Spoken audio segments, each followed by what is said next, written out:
namaku Alesha. Waktu kuliah dulu, aku dikenal sebagai primadona kampus. Bukan hanya karena wajahku yang katanya cantik, tapi juga karena sikapku yang dingin, cuek, bahkan galak kepada pria. Aku bukan tipe perempuan yang mudah didekati apalagi dipermainkan. Aku punya prinsip kuat, dan karena itulah, tak banyak laki-laki yang berani mendekatiku. Mereka lebih memilih memandangi dari jauh atau sekadar membicarakanku di antara mereka. Aku sudah terbiasa dengan itu. Namun, di tengah semua perhatian kosong itu, datanglah Rafka. Ia berbeda. Dia tidak seperti kebanyakan laki-laki di kampus. Dia tidak sok tahu, tidak sok akrab, dan tidak juga sok keren. Dia sederhana, cerdas, dan justru karena itu, aku mulai memperhatikannya. Kami bertemu di perpustakaan, tempat yang sebenarnya jarang kudatangi kecuali sedang butuh benar. Hari itu aku kesulitan mencari satu buku referensi, dan dia yang dengan tenang membantu mencarikannya, tanpa diminta. Alesha, kamu cari buku ini, katanya dengan nada santai, namun tetap sopan. Aku terkejut.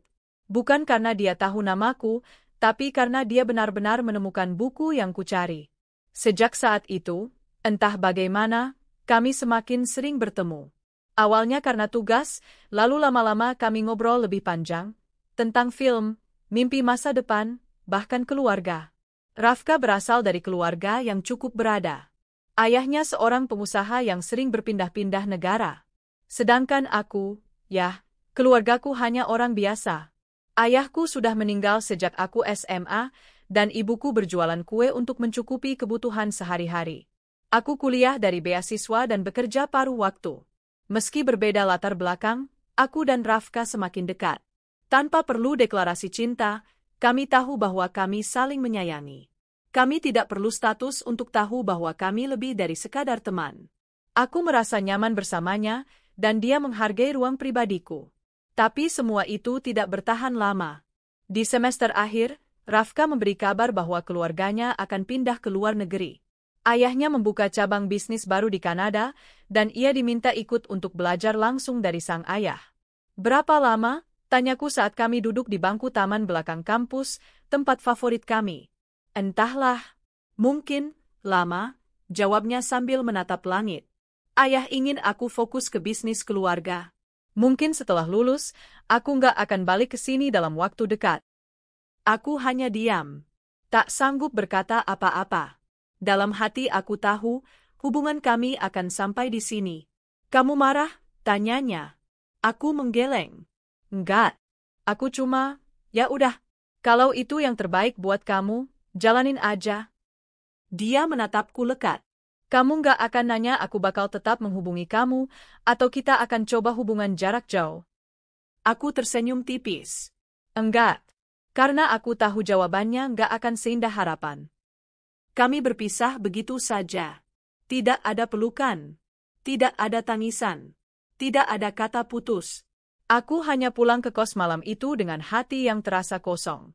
Sejak hari itu, Rafka benar-benar menghilang. Tak ada kabar. Tak ada pesan. Tak ada jejak media sosial. Seolah dia benar-benar memutuskan hubungan kami, bahkan tanpa kata. 7 tahun berlalu sejak hari itu. Sekarang aku bekerja di sebuah perusahaan multinasional di Jakarta. Aku berada di divisi keuangan, posisi supervisor. Aku menjalani hidup mandiri, sederhana, tapi cukup nyaman. Penampilanku masih sama seperti dulu, rapi, tidak menor, dan masih dengan gaya bicara yang tegas dan blak-blakan. Meski banyak yang mengira aku jutek, aku hanya orang yang tidak pandai basa-basi. Pagi itu, suasana kantor terasa lebih ramai dari biasanya. Semua orang membicarakan satu hal, bos baru akan datang hari ini. Kabarnya, dia lulusan luar negeri, masih muda, tapi sudah dipercaya memimpin kantor pusat di Jakarta. Aku tidak terlalu tertarik. Bagiku, siapapun bosnya, pekerjaanku tetaplah sama, menyelesaikan laporan dan memastikan semuanya rapi. Namun saat aku sedang sibuk di ruanganku, sekretaris manajer datang tergesa. Kak Alesha, kamu diminta ke ruang meeting besar. Semua supervisor dikumpulkan. Bos baru mau kenalan langsung. Aku mengangguk dan berdiri tanpa rasa penasaran. Masuk ke ruang meeting, Aku mengambil posisi di ujung ruangan, duduk tenang sambil memerhatikan beberapa rekan yang terlihat terlalu heboh mendandani diri sejak pagi. Lalu pintu terbuka. Langkah sepatu kulit itu terdengar mantap, lalu suara khasnya menyusul. Suara yang dulu sangat familiar di telingaku. Selamat pagi semuanya. Nama saya Rafka Haryatama. Saya akan memimpin kantor ini mulai hari ini. Mohon kerjasamanya. Aku menatapnya tanpa ekspresi, meskipun di dalam dada, jantungku serasa mau meledak. Ini, dia? Matanya menyapu ruangan. Dan saat tatapannya bertemu mataku, aku bisa melihat dia terpaku sejenak. Tapi aku langsung menunduk, pura-pura mencatat sesuatu di notesku. Setelah perkenalan singkat itu, kami dipersilakan kembali ke ruangan masing-masing. Namun sebelum aku sempat keluar dari ruangan, Rafka menghampiriku. Alesha? Aku menoleh dengan pelan. Iya, Pak, jawabku datar. Dia terdiam sejenak, seolah bingung harus berkata apa. Kamu? Alesha Rahma, kan? Aku mengerutkan dahi seolah bingung. Maaf, kita pernah kenal ya? Dia tersenyum kikuk. Ah, mungkin kamu sudah lupa ya? Kita pernah kuliah bareng dulu. Oh ya? Aku tertawa kecil, palsu. Maaf ya, saya orangnya pelupa. Banyak banget teman kuliah yang datang dan pergi. Aku melihat wajahnya berubah. Ada kekecewaan kecil, tapi juga rasa penasaran yang tidak bisa disembunyikan. Ya, enggak apa-apa. Mungkin kamu butuh waktu untuk ingat. Sepertinya begitu. Kalau enggak ada hal penting, saya kembali ke ruangan dulu ya, Pak. Aku meninggalkannya begitu saja. Tapi saat melangkah menjauh, aku bisa merasakan tatapannya yang tak lepas dari punggungku. Di balik wajah datarku, di dalam dada, aku sedang gemetar. Jantungku berdentum keras. Tanganku bahkan sedikit berkeringat. Tapi aku menolak menunjukkan itu. Aku bukan Alesha yang dulu. Dan jika Rafka kembali datang sebagai bosku sekarang, dia harus tahu bahwa aku bukan perempuan yang akan jatuh hanya karena kenangan. Tidak semudah itu. Sejak pertemuan itu, hari-hariku di kantor berubah. Bukan karena aku ingin, tapi karena Rafka, bos baruku sekaligus mantan yang pernah kucintai diam-diam selama bertahun-tahun, mulai muncul di mana-mana. Ia sering melewati mejaku, menyapa, atau bahkan hanya sekadar melempar senyum saat kami berselisih di lorong. Aku tetap bersikap biasa, dingin, profesional. Tapi bukan berarti aku tidak merasakan apa-apa. Rasanya aneh. Dulu, dia satu-satunya pria yang bisa membuatku tersenyum tanpa pura-pura. Tapi sekarang, aku justru harus berpura-pura lupa siapa dia. Bukan karena benci, tapi karena gengsi. Karena luka itu masih ada. Luka yang tercipta bukan dari perpisahan, tapi dari diam-diam yang tak pernah diselesaikan. Pagi, Alesha, sapanya suatu hari saat aku baru saja duduk di meja kerja. Aku menoleh dengan ekspresi netral. Pagi, Pak Rafka. Ia berdiri di depan mejaku, tangannya bersedekap. Boleh bicara sebentar? Aku menatapnya, mencoba mencari maksud dari ajakannya. Tentu. Di ruang meeting kecil? Dia mengangguk. Aku bangkit, mengambil notes kecil dan pulpen, seolah kami akan membicarakan hal penting terkait pekerjaan. Padahal, aku tahu betul, arah pembicaraan pasti tidak akan jauh-jauh dari masa lalu. Sesampainya di ruang meeting kecil yang kosong, ia menarik kursi dan duduk. Aku pun ikut duduk, menunggu ia mulai bicara. Jujur aku kaget lihat kamu di sini. Aku nggak menyangka kita akan bertemu lagi, katanya pelan. Aku hanya diam. Menunggu. Alesha, kamu benar-benar nggak ingat aku? Atau kamu cuma pura-pura? Aku menatap matanya. Masih mata yang sama, penuh ketulusan dan rasa ingin tahu. Tapi aku tak ingin memberikan kelemahan. Belum saatnya. Aku ingat banyak orang dari masa lalu, Pak. Tapi maaf, yang nggak meninggalkan kesan dalam, kadang ya terlupa, kataku ringan, sedikit menekan. Dia terdiam, wajahnya seperti tertampar oleh kalimat itu. Tapi aku tahu dia cukup cerdas untuk membaca maksudku. Ia tahu aku tidak benar-benar lupa. Aku minta maaf, Le, katanya pelan, nadanya berubah lebih lembut. Aku mengerutkan dahi. Maaf untuk apa? Untuk pergi begitu saja. Untuk enggak memberi kabar. Untuk membiarkan semuanya menggantung. Aku mendengus pelan. 7 tahun lalu itu. Sudah lewat. Aku bahkan enggak pernah menunggunya. Kebohongan. Tapi aku harus terlihat kuat. Aku bukan gadis 21 tahun yang dulu menangis diam-diam di dalam kamar kos karena kehilangan orang yang paling kusayang tanpa penjelasan. Aku tetap ingat kamu. Bahkan terlalu ingat. Makanya waktu lihat kamu pertama kali kemarin, aku sampai nggak bisa ngomong apa-apa. Aku bangkit berdiri. Kalau itu saja yang ingin Pak Rafka sampaikan, saya izin kembali bekerja. Masih banyak laporan yang harus saya review. Alesha, dia bangkit juga, mencoba menghentikanku. Tapi aku sudah lebih dulu keluar dari ruangan. Sejak hari itu, Rafka tak lagi menyapaku secara langsung. Tapi perhatian-perhatiannya makin terasa. Entah bagaimana caranya, setiap kali aku butuh bantuan antar divisi, timnya selalu yang paling cepat merespon. Setiap ada proyek yang membutuhkan kerja tim lintas departemen, aku selalu dilibatkan. Dan kadang, tanpa diminta, dia mengirimkan snack atau kopi ke ruanganku lewat office boy. Alesha, ini dari Pak Rafka, kata Budi, si OB, sambil menyerahkan kopi dan kue. Aku hanya mengangguk. Taruh di pojok.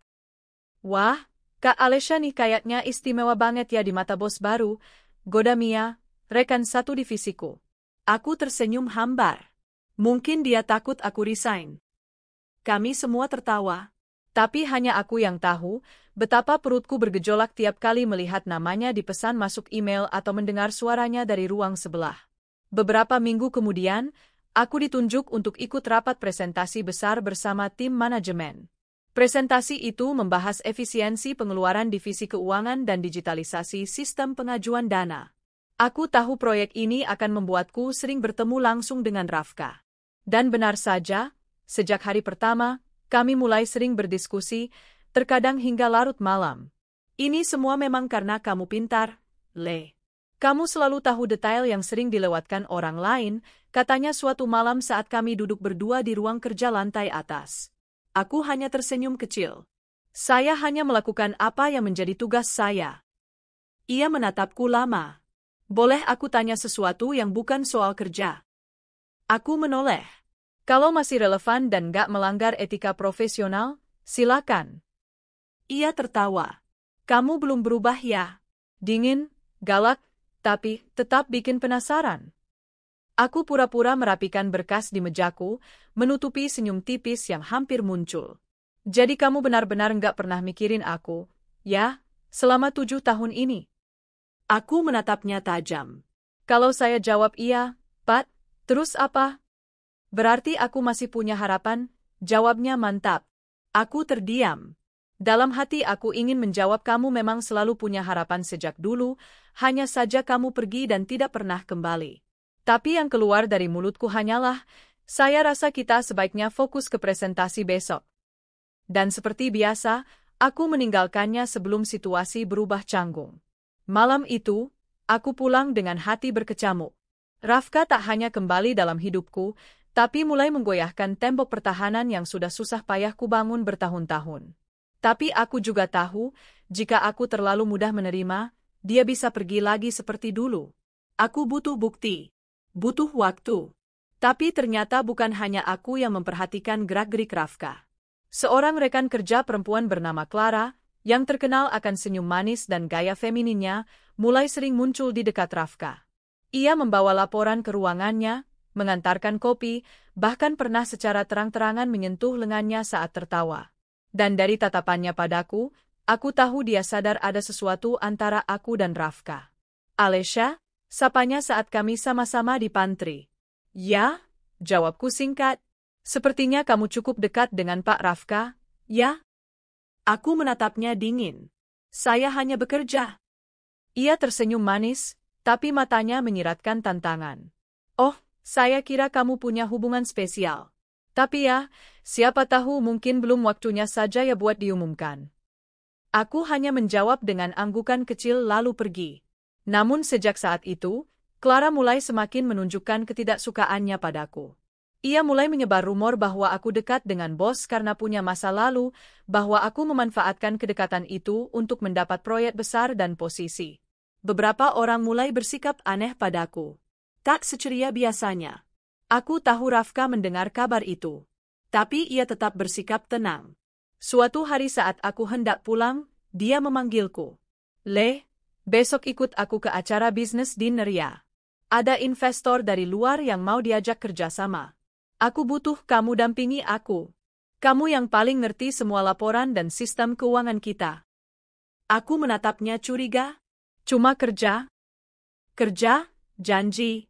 "Tapi kalau nanti setelah kerja kita bisa ngobrol soal kita itu bonus," katanya sambil tersenyum penuh arti. Aku menghela napas. Dalam hati aku tahu, ini lebih dari sekadar pekerjaan. Tapi untuk saat ini, aku akan berpura-pura percaya. Aku pun mengangguk. "Baik, Pak." Acara bisnis dinner itu dilaksanakan di sebuah restoran hotel bintang 5 di pusat kota. Aku datang mengenakan setelan blazer hitam yang elegan, dipadukan dengan celana panjang berpotongan ramping. Tidak terlalu mencolok, tapi cukup menunjukkan bahwa aku profesional dan siap tampil meyakinkan. Rafka sudah menunggu di depan pintu restoran. Ia mengenakan jas abu gelap yang sangat pas di tubuhnya. Gaya dan aura pemimpin itu semakin kuat saja dalam dirinya. "Kamu cantik sekali malam ini," ucapnya sambil tersenyum hangat ketika aku mendekat. Aku menatapnya sekilas. "Kita di sini untuk kerja, Pak." Dia tertawa pelan. "Iya." "Tapi nggak salahkan kalau aku mengapresiasi kehadiranmu." Aku tidak menjawab. Hanya menatap lurus ke arah pintu masuk restoran dan melangkah lebih dulu. Rafka mengikutiku dengan tenang, seolah sudah terbiasa dengan penolakanku. Pertemuan dengan investor berjalan lancar. Aku memaparkan detail sistem pelaporan keuangan dan strategi efisiensi yang sudah dijalankan. Mereka tampak puas. Bahkan salah satu dari mereka sempat berbisik pada Rafka, "Karyawanmu ini hebat. Tajam dan tenang. Sangat bisa diandalkan." Rafka hanya tersenyum, dan matanya sempat melirik ke arahku. Pandangan itu mengandung kebanggaan. Dan aku, yang selama ini berusaha tegar dan dingin, tak bisa menyangkal bahwa hatiku sedikit menghangat karenanya. Sepulang dari acara, mobil kami melaju pelan di jalanan ibu kota yang mulai sepi. "Kamu hebat banget tadi," kata Rafka sambil menyetir. "Kamu bikin investor itu yakin dalam waktu singkat." "Aku bangga." "Terima kasih. Saya hanya menjalankan tugas." Dia tertawa kecil. "Alesha, kamu nggak capek bersikap kaku terus?" Aku menatap keluar jendela. "Saya memang seperti ini dari dulu, kan? Dulu kamu dingin, tapi aku tahu hatimu hangat. Sekarang kamu benar-benar seperti es." Tapi entah kenapa, aku tetap ingin mendekat. Aku menghela napas. Dalam hati aku berperang. Antara keinginan untuk membuka diri dan ketakutan akan luka lama terulang kembali. "Aku nggak berubah, Rafka. Kamu aja yang pergi terlalu lama," ucapku pelan. Dia menghentikan mobil di pinggir jalan yang cukup sepi. Lampu-lampu jalan menyinari wajahnya yang serius. "Aku pergi karena memang harus. Tapi bukan berarti aku berhenti mikirin kamu. Selama di luar negeri, aku nyari kabar kamu.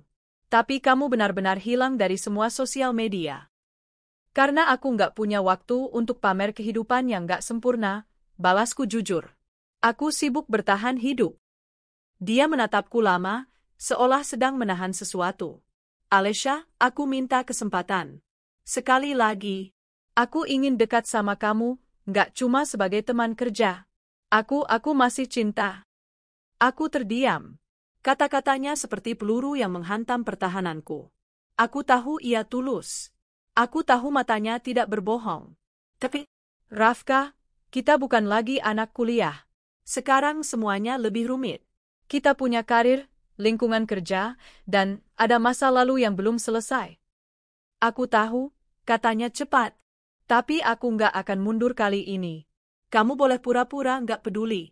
Tapi aku tahu, kamu belum benar-benar lupa." Aku menunduk. Perasaan itu memang belum padam. Tapi aku juga tidak ingin terlalu cepat membuka luka lama. Aku butuh lebih dari sekadar kata cinta. Aku butuh bukti.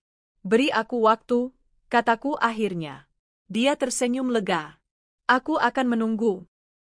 Hari-hari setelah itu, perhatian dari Rafka semakin terasa. Ia tak lagi menyembunyikan niatnya. Ia mengajakku makan siang, bukan dalam bentuk perintah atasan, tapi undangan pribadi. Ia mengirim pesan-pesan kecil di malam hari, menanyakan kabarku, menyelipkan pujian atas pekerjaanku. Awalnya, aku mencoba tetap menjaga jarak. Tapi perlahan, sikapnya yang konsisten dan tidak memaksa membuatku luluh. Dia tidak pernah menekan, tidak pernah menuntut jawaban. Hanya hadir. Ada. Setia menunggu. Suatu hari, saat kami lembur bersama di ruang kerja, ia membawakanku secangkir teh hangat. Ini bukan kopi. Aku tahu kamu lagi insomnia, katanya sambil meletakkan gelas di samping laptopku. Aku melirik padanya, terkejut. Kamu tahu? Dia mengangguk. Kamu sering bawa obat mata seminggu terakhir. Dan kamu sering melamun. Aku tidak tahu harus menjawab apa. Tapi hatiku hangat. Hanya seseorang yang memperhatikan dengan sungguh-sungguh yang tahu detail seperti itu. Namun kedekatan kami tidak luput dari perhatian orang-orang sekitar. Terutama Clara. Ia makin sering mengajukan diri untuk mendampingi Rafka dalam urusan kantor. Bahkan pernah secara terang-terangan berdiri di depan ruanganku dan berkata pada teman-temanku, sepertinya Pak Rafka lebih nyaman didampingi oleh yang ringan diajak diskusi dan fleksibel ya. Ucapan yang terdengar ringan, tapi mengandung sindiran tajam. Aku tidak menanggapi. Tapi aku tahu, Clara menyadari bahwa kedekatanku dengan Rafka sudah melewati batas profesional. Dan ia tidak suka itu. Suatu malam, Clara tiba-tiba mengajakku bicara di pantry. Kamu tahu, aku sebenarnya sudah lama tertarik sama Pak Rafka, katanya sambil menyeduh kopi. Aku hanya diam, menunggu kelanjutannya. Tapi sayangnya, ada beberapa orang yang suka memonopoli perhatian dia. Aku tersenyum tipis. Kalau kamu yakin disukai, nggak perlu takut sama siapapun.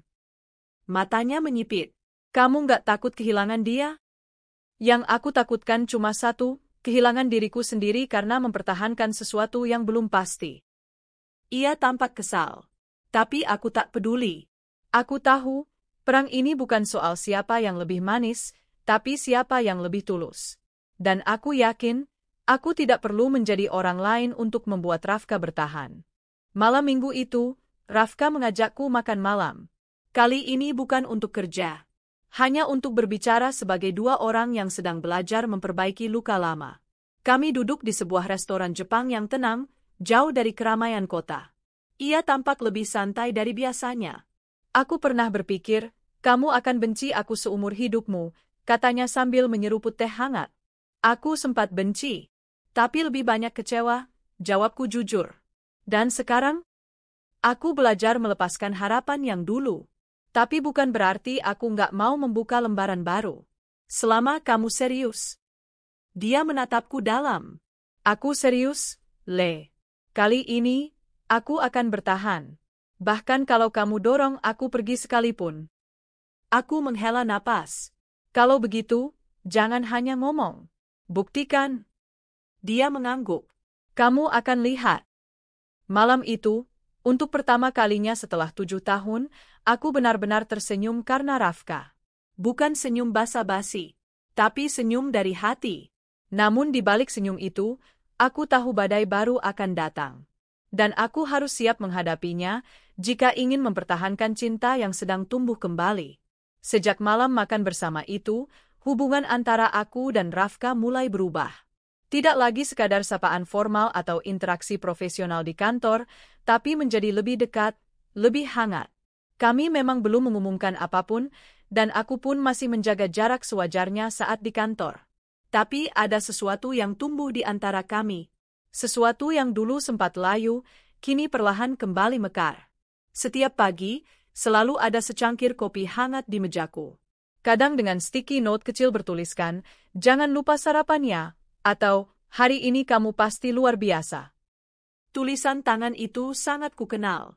Tulisan yang dulu memenuhi halaman-halaman catatan kuliahku ketika Rafka diam-diam menuliskan kalimat-kalimat motivasi saat aku lelah belajar. Awalnya aku pura-pura cuek, tapi lama-kelamaan, aku tak bisa lagi menahan senyum setiap kali membaca pesan-pesan itu. Aku mulai membalasnya dengan membawakan makanan kecil ke ruangannya. Sebungkus camilan, atau kadang buah potong yang kubeli di pinggir jalan saat berangkat kerja. Semuanya kami lakukan diam-diam. Kami sadar, kantor bukan tempat untuk mengumbar hubungan. Tapi diam-diam itu justru membuat segalanya terasa lebih manis. Seperti rahasia kecil yang hanya kami berdua tahu. Namun, dunia tidak selalu berjalan seindah itu. Dan kenyataan bahwa aku dan Rafka bekerja di tempat yang sama mulai mengundang tanda tanya. Terutama dari Clara. Clara semakin sering mencari cara untuk dekat dengan Rafka. Ia tak segan-segan menyentuh lengan Rafka ketika sedang berbicara. Atau menertawakan hal-hal kecil secara berlebihan hanya untuk menarik perhatian. Bahkan, aku beberapa kali melihatnya sengaja berdiri terlalu dekat saat mereka sedang rapat. Aku masih bisa mengabaikannya, sampai pada satu hari, aku mendapati sebuah email tanpa nama pengirim masuk ke inboxku. Isinya hanya satu baris kalimat. Bos kamu pacaran sama kamu karena rasa kasihan, bukan cinta. Jangan terlalu percaya diri. Tanganku bergetar saat membaca itu. Aku membaca ulang beberapa kali untuk memastikan aku tidak salah. Tapi kenyataannya, pesan itu memang ditujukan padaku dan hanya bisa datang dari satu orang, Clara. Aku tidak langsung menanggapi. Tapi sejak hari itu, aku semakin waspada. Clara bukan hanya iri, tapi mulai mengarah ke tindakan tidak sehat. Beberapa hari kemudian, aku diminta Rafka menemaninya ke rapat dengan salah satu rekanan perusahaan. Aku setuju, karena ini bagian dari tanggung jawabku. Tapi begitu kami kembali ke kantor, aku langsung disambut tatapan tajam dari Clara. "Oh, udah pulang?" katanya sinis, dengan suara cukup keras agar beberapa orang lain mendengar. Aku menatapnya datar. "Iya, ada yang bisa saya bantu?" "Enggak, cuma penasaran aja, sekarang tugas kamu termasuk menemani bos keluar kantor ya?" "Wah, hebat." Aku tak ingin meladeninya, tapi ia terus melanjutkan. "Enak ya, kalau punya kedekatan khusus, semuanya jadi mudah. Jalan keluar kantor, dapat proyek besar, naik jabatan, semua tinggal menunggu waktu." Ucapan itu membuat beberapa rekan kerja menoleh. Aku merasa pipiku panas. Tapi aku tetap menjaga nada suaraku.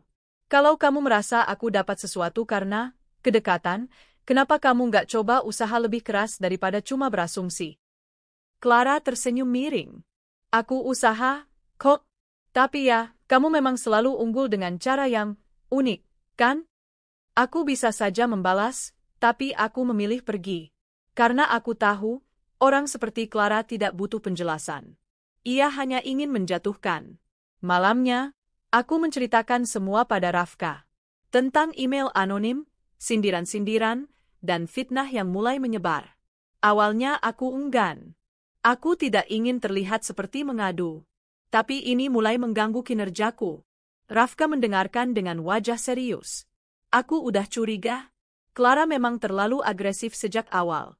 Tapi aku nggak nyangka dia akan sampai ke titik ini. "Aku nggak apa-apa," kataku pelan. "Aku cuma nggak nyaman kalau hubungan kita jadi alasan orang lain menilai aku tidak profesional." Dia menatapku dalam-dalam. "Aku janji, aku akan selesaikan ini tanpa menyudutkan kamu. Aku nggak mau kamu terluka karena aku."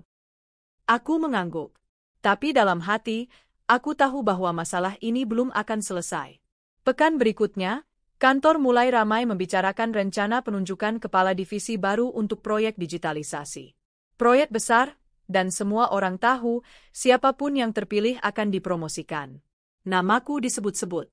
Begitu pula nama Clara.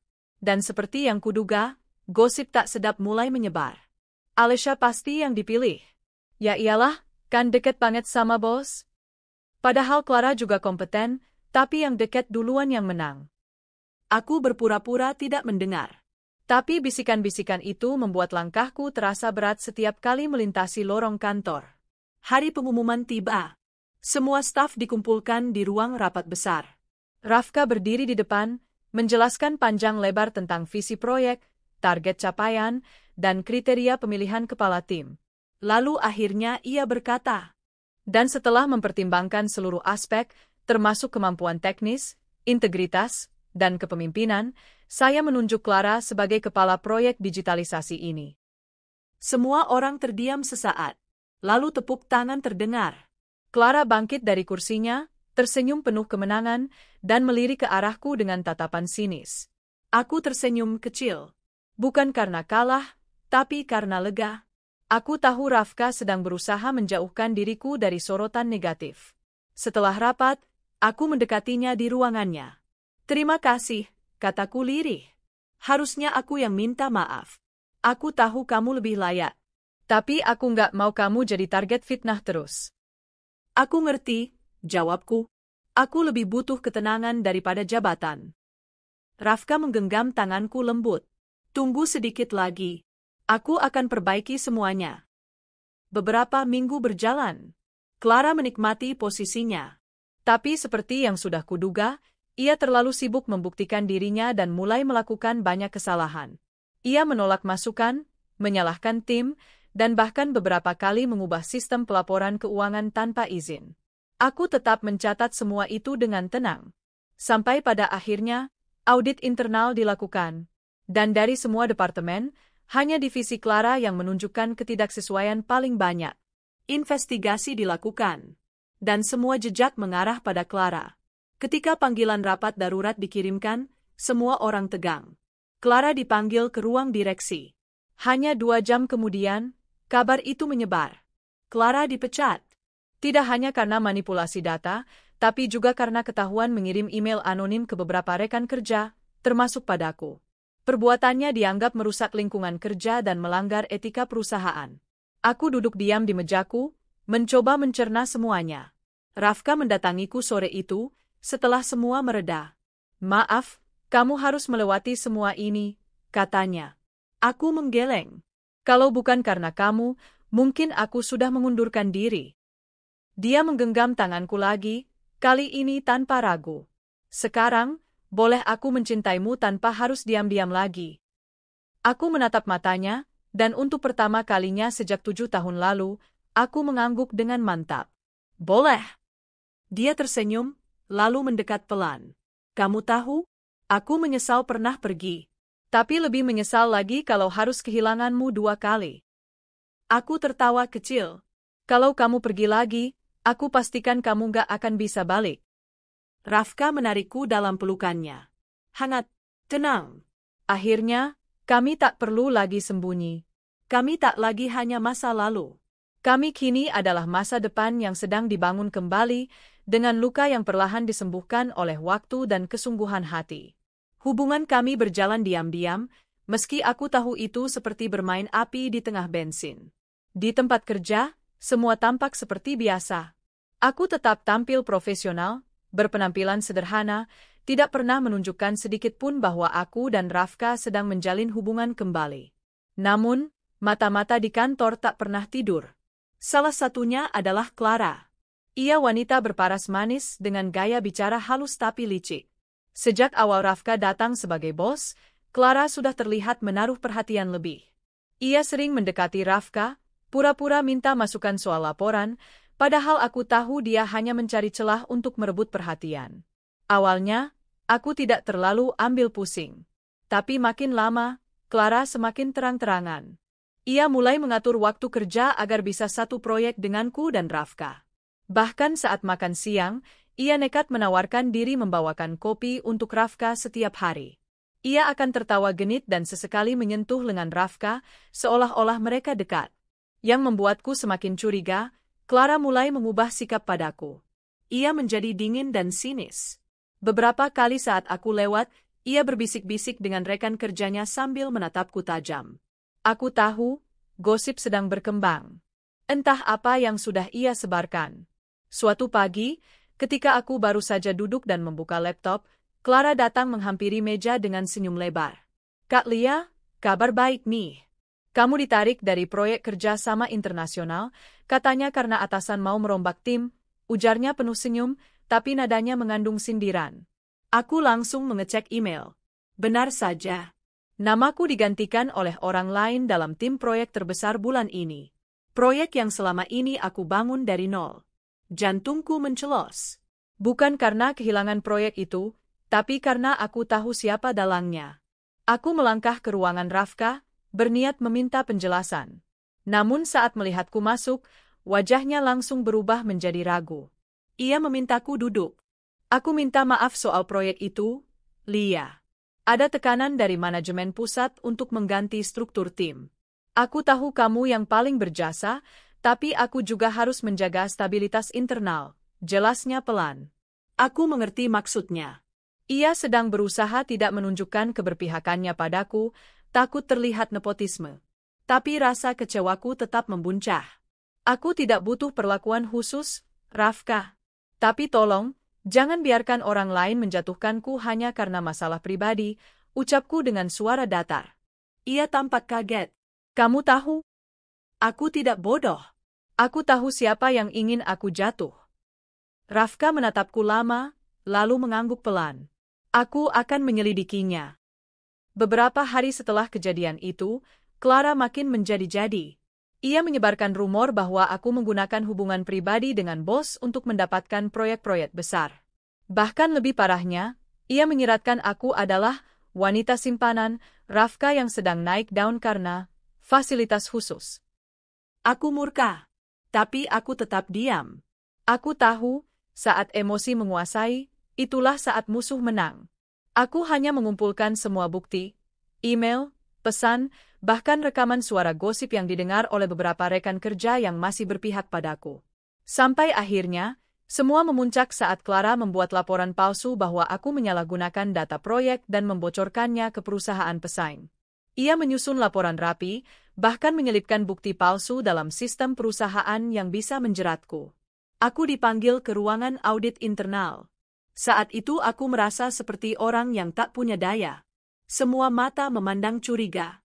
Rafka tampak tegang, tapi ia tak berkata apa-apa. Ia memilih menyerahkan semuanya pada tim investigasi. 2 hari terasa seperti 2 abad. Aku hampir tak bisa tidur. Namun aku percaya, kebenaran akan selalu menemukan jalannya. Dan benar saja, pada hari ketiga, aku dipanggil ke ruangan meeting bersama Rafka, tim audit, dan Clara. Salah satu tim audit membuka presentasi. Setelah menyelidiki bukti-bukti yang ada, kami menemukan bahwa data yang disebut bocor ternyata tidak pernah keluar dari sistem perusahaan. Lebih jauh lagi, kami menemukan bahwa file yang digunakan sebagai bukti adalah hasil edit dan diunggah melalui akun milik Clara. Semua mata beralih pada Clara. Wajahnya memucat. Itu pasti salah. Aku dijerat. Itu bukan aku, katanya panik. Namun bukti digital tidak bisa dibantah. IP address, waktu login, serta log aktivitasnya jelas menunjukkan bahwa Clara lah pelakunya. Rafka berdiri. Wajahnya dingin dan tegas. Clara, kamu tidak hanya menyalahi etika kerja. Kamu juga berusaha menghancurkan nama baik seseorang yang tidak bersalah. Perusahaan tidak bisa menoleransi ini. Dengan suara mantap, ia mengeluarkan kalimat yang membuat ruangan hening. Kami nyatakan dipecat secara tidak terhormat, efektif hari ini. Clara menangis dan memohon. Tapi tak ada yang bersimpati. Rekan-rekan yang dulu mendukungnya pun kini menjauh, menyadari siapa yang licik sebenarnya. Saat Clara dibawa keluar oleh HR, aku duduk terpaku. Ada rasa lega, tapi juga perih. Dunia kerja bisa sekejam itu. Namun setidaknya, aku tahu bahwa aku tidak sendiri. Rafka menghampiriku setelah semua selesai. Ia berdiri di depan mejaku, menatap mataku dengan lembut. Aku minta maaf. Aku harus berpura-pura netral, tapi sebenarnya hatiku hancur melihatmu difitnah. Aku tersenyum tipis. Aku mengerti. Tapi sekarang aku minta satu hal. Apa? Jangan lagi ada rahasia di antara kita. Jika kita ingin menjalin sesuatu lebih serius, kita harus berdiri bersama, bukan saling sembunyi. Ia mengangguk. Kita akan jalani ini, Lia. Bukan hanya sebagai pasangan sembunyi-sembunyi, tapi sebagai dua orang yang saling menjaga di dunia yang keras ini. Aku menatapnya. Dalam hatiku, ada rasa tenang yang belum pernah kurasakan sebelumnya. Hari itu, aku pulang ke rumah dengan langkah ringan. Untuk pertama kalinya setelah 7 tahun, aku merasa aku tidak sedang sendirian menghadapi dunia. Sejak insiden Clara, suasana kantor berubah drastis. Gosip-gosip yang sebelumnya menyerangku perlahan menguap. Banyak yang mulai bersikap lebih ramah padaku. Mereka menyadari siapa sebenarnya yang bermain kotor dan siapa yang bertahan dengan kerja keras. Namun meski badai sudah mereda, hatiku belum benar-benar tenang. Luka fitnah dan pengkhianatan itu masih menyisakan perih. Apalagi saat aku tahu bahwa ada satu orang lagi yang turut menyebarkan rumor tentang hubunganku dengan Rafka, dan orang itu adalah teman sekantorku sendiri, Dinda, yang selama ini kuanggap sahabat. Awalnya aku tak percaya, tapi rekaman percakapan yang dikirimkan oleh rekan dari departemen lain membuktikan semuanya. Dalam obrolan itu, Dinda terang-terangan menyebutku sebagai wanita yang naik karena kedekatan dengan atasan. Bahkan menambahkan cerita-cerita bohong seolah ia tahu hubungan pribadi kami dari dekat. Aku tidak marah. Aku sedih. Seorang teman yang kuanggap dekat, ternyata dengan mudah menusuk dari belakang hanya karena rasa iri. Malam itu aku duduk di balkon kosanku, menatap langit yang gelap. Rafka menelepon. "Kamu masih kepikiran soal Dinda?" tanyanya pelan. "Iya, aku hanya sedang berpikir. Selama ini aku terlalu percaya pada orang lain, dan sekarang aku kehilangan rasa itu." "Kamu nggak salah. Percaya itu bukan kelemahan, Lia. Tapi sekarang kamu sudah tahu siapa yang benar-benar berdiri di sisimu." Aku diam, membiarkan kata-katanya mengendap di hati. Beberapa hari setelah itu, kantor kembali mengadakan rapat besar untuk evaluasi proyek. Saat itulah Rafka membuat pengumuman mengejutkan di depan seluruh tim. "Saya ingin menegaskan satu hal. Perusahaan ini menjunjung tinggi integritas. Beberapa waktu lalu, kita mengalami situasi yang mencederai kepercayaan dan semangat kerja.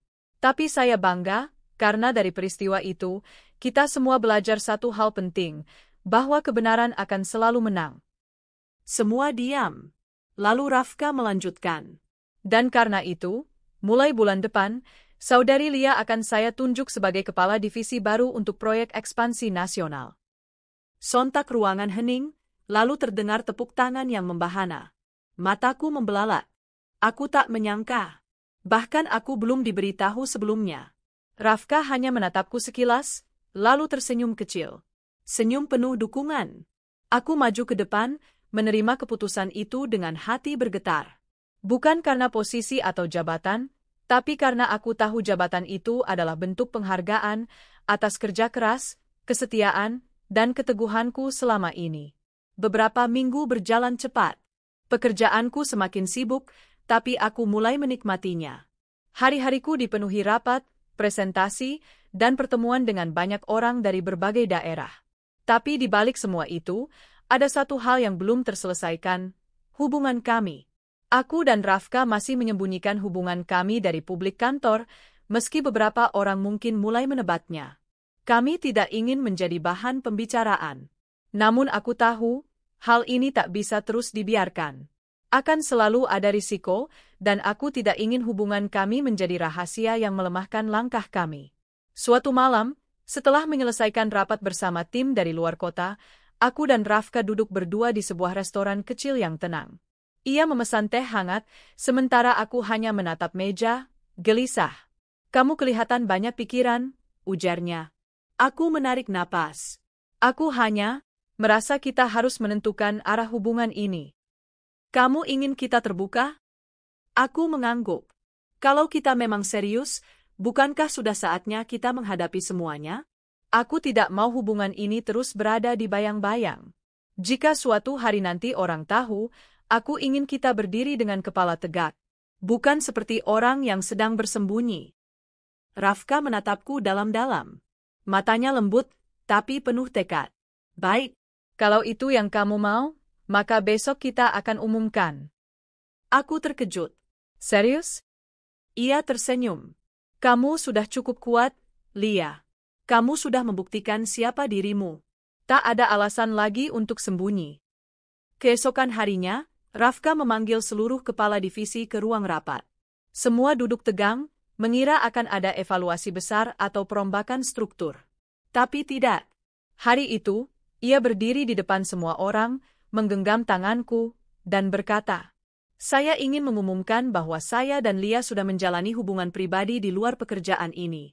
Hubungan ini kami jalani secara dewasa dan tidak pernah memengaruhi profesionalisme kami." Ruangan hening. Beberapa terlihat terkejut, sebagian lainnya tampak senyum-senyum. Tapi tidak ada satupun yang menunjukkan ketidaksukaan. Justru, salah satu kepala divisi tertua, Pak Hendra, bangkit dan bertepuk tangan.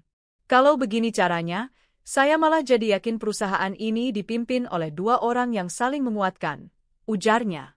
Tawa ringan terdengar. Rafka menggenggam tanganku lebih erat. Untuk pertama kalinya, aku merasa bebas. Namun tak lama setelah itu, kabar itu sampai ke telinga pemilik utama perusahaan, Komisaris Besar, Pak Hardiman. Ia adalah pria tua yang tegas dan sangat disiplin. Banyak yang bilang, ia tidak suka ada hubungan pribadi dalam lingkup kerja, apalagi antar pimpinan. Rafka dipanggil menghadap. Aku menunggu dengan gelisah di ruanganku. Tak lama, Rafka keluar dari ruang direksi dengan wajah serius. Aku langsung menyusulnya ke balkon kantor. Bagaimana? Ia memandangku lama. Pak Hardiman tidak suka. Aku menahan napas. Tapi beliau bilang, kalau aku bisa membuktikan bahwa kamu memang pantas di posisi itu bukan karena hubungan kita, maka dia akan biarkan semua berjalan. Aku tersenyum lega. Dan kamu yakin aku bisa membuktikannya? Ia balas tersenyum. Aku tidak pernah ragu. Hari-hari berikutnya menjadi masa pembuktian. Aku bekerja lebih keras dari sebelumnya. Aku menyelesaikan proyek besar dalam waktu yang bahkan tim sebelumnya anggap mustahil. Aku membawa inovasi pada sistem kerja, membangun relasi baru dengan mitra di luar daerah, dan dalam waktu 3 bulan, nilai penjualan divisi kami naik 2 kali lipat. Nama Lia tidak lagi sekadar mantan kekasih bos. Aku kini dikenal sebagai kepala divisi yang tangguh dan dihormati. Bahkan Pak Hardiman sendiri datang ke ruangan kami suatu siang, menepuk pundakku dan berkata, "Kamu lebih hebat dari yang saya kira." Teruskan. Aku hampir menitikkan air mata. Di penghujung bulan itu, Rafka mengajakku makan malam di sebuah restoran rooftop yang romantis. Langit malam bersih, angin sejuk berhembus lembut. Di tengah alunan musik pelan, Rafka berdiri dari kursinya. Ia merogoh saku jasnya dan mengeluarkan kotak kecil berwarna biru tua. Hatiku langsung berdegup kencang. "Lia," suaranya berat dan dalam, "aku sudah kehilanganmu sekali dalam hidupku. Tapi sekarang aku punya kesempatan kedua, dan aku tidak mau menyia-nyiakannya." Ia berlutut. "Will you marry me?" Mataku langsung basah. Aku tak bisa berkata-kata. Aku hanya mengangguk berkali-kali sambil menahan isak haru. Ia menyematkan cincin di jariku, lalu berdiri dan memelukku erat. Di belakang kami, kembang api meledak di langit malam, seolah merayakan awal baru dalam hidup kami. Malam itu, aku tak hanya menjadi wanita yang berhasil bangkit dari masa lalu. Aku adalah wanita yang berdiri tegak, menghadapi luka dan fitnah, dan tetap memilih mencintai, dengan kekuatan penuh. Pagi itu aku berdiri di depan cermin besar di kamar hotel tempatku menginap semalam, mengenakan gaun putih yang anggun namun sederhana, seperti diriku. Gaun itu bukan gaun berlabel internasional, bukan pula gaun mahal sewaan butik papan atas. Tapi saat aku melihat diriku di cermin, aku tahu aku terlihat luar biasa karena hari ini, aku akan menikah dengan cinta pertamaku. Rafka? Ya, pria yang pernah mengisi masa mudaku saat kuliah, lalu pergi tanpa pesan, kini berdiri di ujung altar, menantiku dengan senyum yang tak pernah kupikir akan kulihat lagi dalam hidupku. Setelah melewati segala badai, intrik kantor, mantan rekan kerja yang licik, dan luka masa lalu, kami akhirnya sampai juga di titik ini. Titik bahagia yang tidak hanya terasa seperti akhir, tetapi juga awal dari segalanya. Beberapa minggu setelah Clara dipecat, suasana kantor mulai kembali tenang. Tidak ada lagi tatapan sinis, tidak ada lagi gosip beredar, tidak ada lagi atmosfer negatif yang membuat langkahku terasa berat setiap kali datang pagi-pagi. Yang ada justru kebalikannya. Rafka tak lagi menyembunyikan perhatiannya padaku. Ia mulai mengantarku makan siang, memanggilku dengan nama kecil saat rapat selesai, dan tak ragu merangkul bahuku di depan kolega saat pulang bersama. Aku yang dulu dikenal dingin dan sulit didekati, kini menjadi pusat perhatian bukan karena sikapku yang galak, tapi karena kisah cintaku yang seperti drama Korea, kata teman-temanku. Mereka tertawa dan menggoda, tapi aku hanya tersenyum.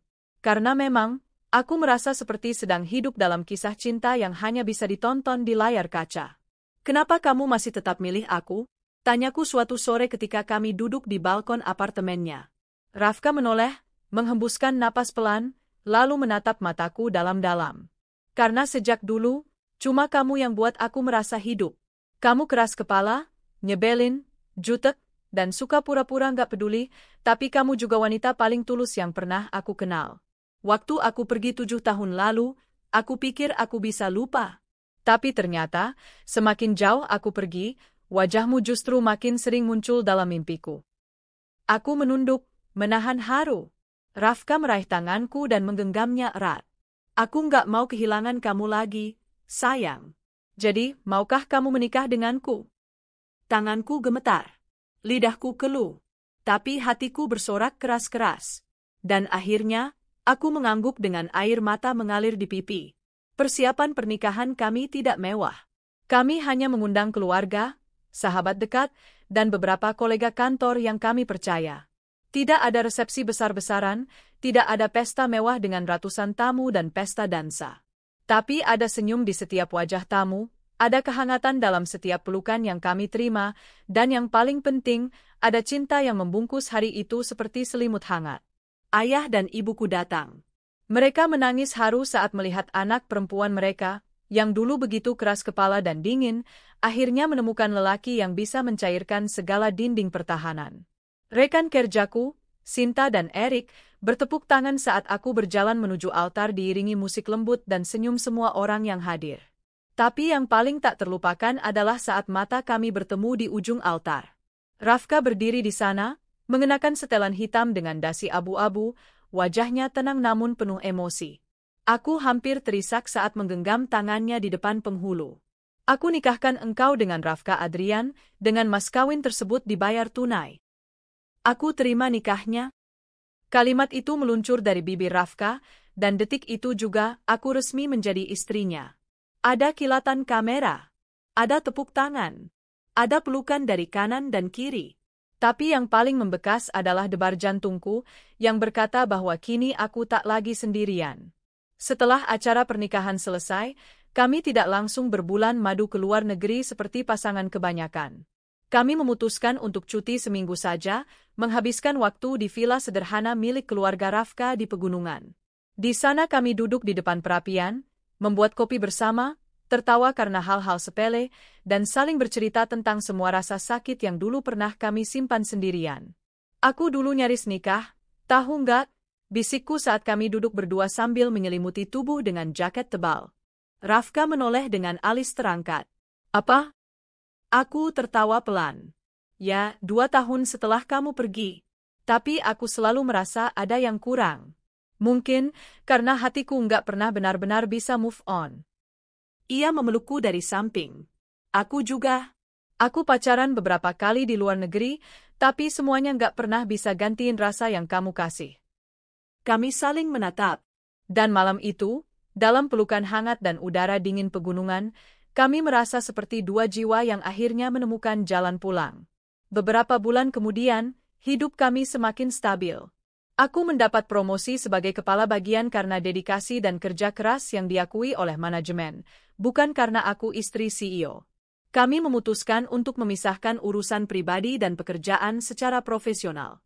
Di kantor, aku tetap memanggilnya Pak Rafka, dan ia memperlakukanku sama seperti pegawai lain. Tentu saja beberapa orang masih suka bergosip, tapi kami tidak peduli. Karena kami tahu, apa yang kami jalani tulus dan penuh perjuangan. Suatu malam, saat aku pulang ke rumah setelah lembur, Rafka menyambutku dengan senyum hangat dan sebuah kejutan. Sebuah bingkisan kecil dengan pita merah. Aku membukanya dan menemukan tes pack positif di dalamnya. Mataku melebar. Ini? Rafka mengangguk pelan. Kamu hamil? Aku terdiam. Air mata menetes begitu saja. Aku meraih pinggangnya dan memeluk erat, tak bisa berkata apa-apa. Terima kasih, bisikku. Terima kasih sudah datang kembali dalam hidupku. Ia mencium keningku. Justru aku yang harus berterima kasih karena kamu nggak menutup pintu. Hidup memang tidak pernah berjalan mulus seperti jalan tol. Tapi ketika seseorang benar-benar mencintaimu, ia akan kembali. Dan ketika cinta itu tulus, tidak akan ada jarak, waktu, atau rintangan yang bisa benar-benar memisahkannya. Aku pernah mencintai Rafka di usia 20 tahun, lalu kehilangannya. Tapi Tuhan memberiku kesempatan kedua, dan kali ini, aku tak akan sia-siakan. Karena cinta yang bertahan dari badai adalah cinta yang layak diperjuangkan sampai akhir hayat.